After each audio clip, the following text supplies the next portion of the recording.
Ассаламу алейкум. Бүгін сабақта мен сіздерге қозғалыс датчигін қосып көрсететін боламын. Қозғалыс датчигі жалпы не үшін керек? Бұл қозғалыс датчигі, яғни адамның бар кезде, мына жерде фото диафрагмаға қозғалыс қандайды бір байқалған кезде датчик қозғалысы өзінің контактісін қосып ажыратады екен. Осымен біздер электр шамын, яғни электр жарықты ажыратып қоса аламыз. Бұл арқылы біз электр, яғни қуатын үнемдей алады екенбіз. Ең әуелі схемасын сызып түсіндіріп кетейін. Негізі өткен сабақта фоторелені қосқан болатын, дәл сол секілді датчик қозғалысы да тура сол секілді қосалады. Мынау бізде датчик қозғалысы болатын болса, бір фаза сымы келеді, яғни питание. Одан кейін бізде 0 сымы келеді. 0 сымы келеді. Яғни қозғалыс датчигіне қорек береміз, питание. Одан кейін датчик қозғалысына шығатын бізде, яғни нагрузкаге, шамға, электр шамына қосылатын бізде сым бар екен.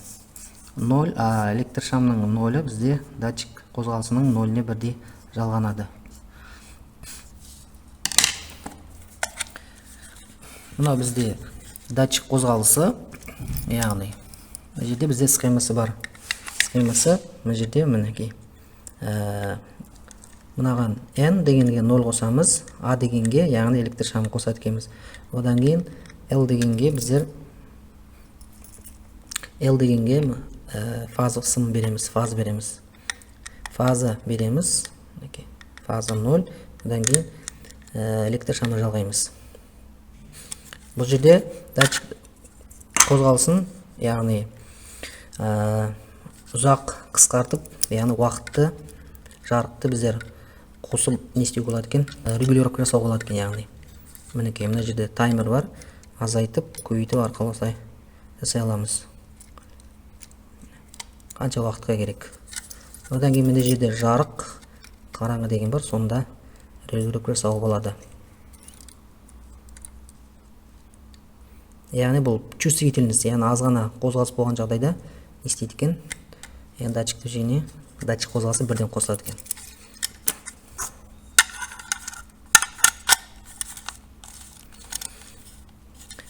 Енді сымды жалғайын. Бірінші мен фаза сымды жалғайын.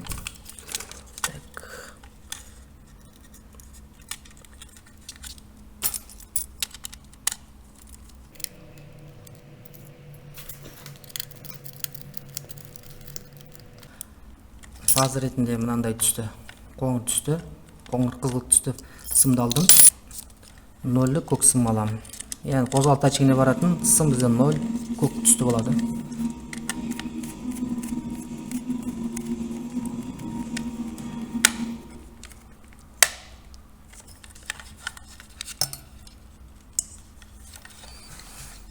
Одан кейін сары сымды мен, яғни электр шамына жалғайтын боламын.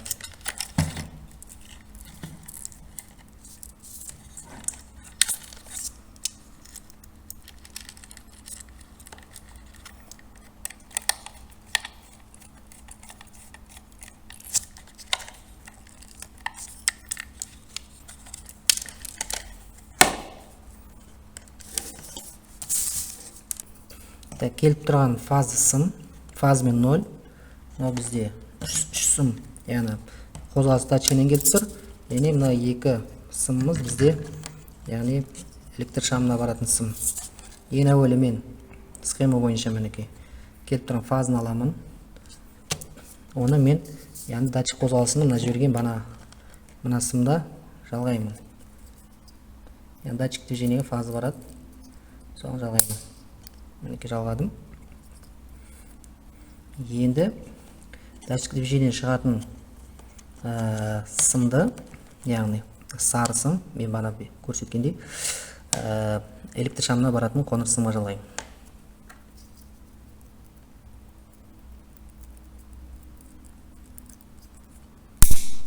Жалғаймын.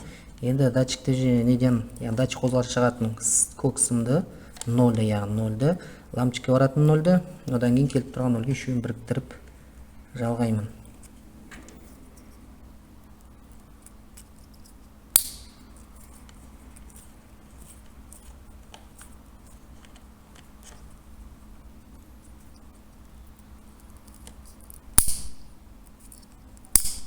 Мінекей жалғадым. Енді қосып көрсе болады. Бұл жерде міне менде бүйткен кезде ешқандай қозғалыс жоқ. Себебінде кішкене регулировка жасау керек. Яғни бұл жерде уақытын минимальныйға қойдым, ең аз уақытқа таймерді. Бұл жерде люкс деген жерде кішкене мен несін көбейтетін боламын. Чувствительность банады.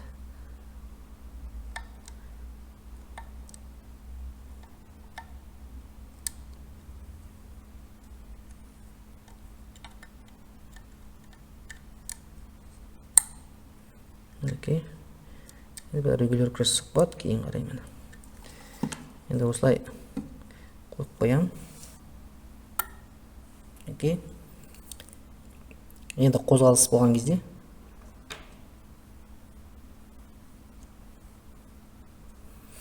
қозғалыс жоқ, кішкене көбейтемін.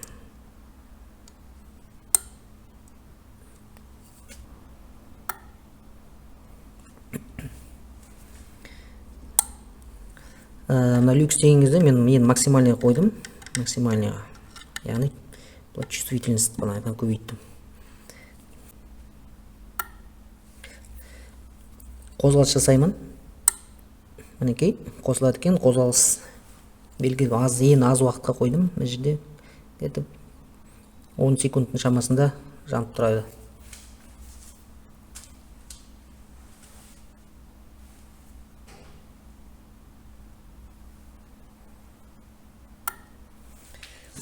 Енді кейбір жағдайда қозғалыс датчигін керек емес болып қалады, жағдайда да болады. Сол уақытта мысалы включатель қосса болады. Ол үшін біз бағанағыдай фазаны аламыз. Фаза сымын мына жерде фаза сымын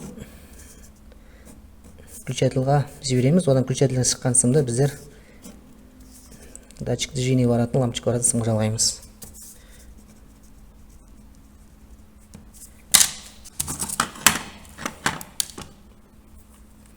Фаза сымын аламыз. Келіп тұрған фазаға жалғаймыз.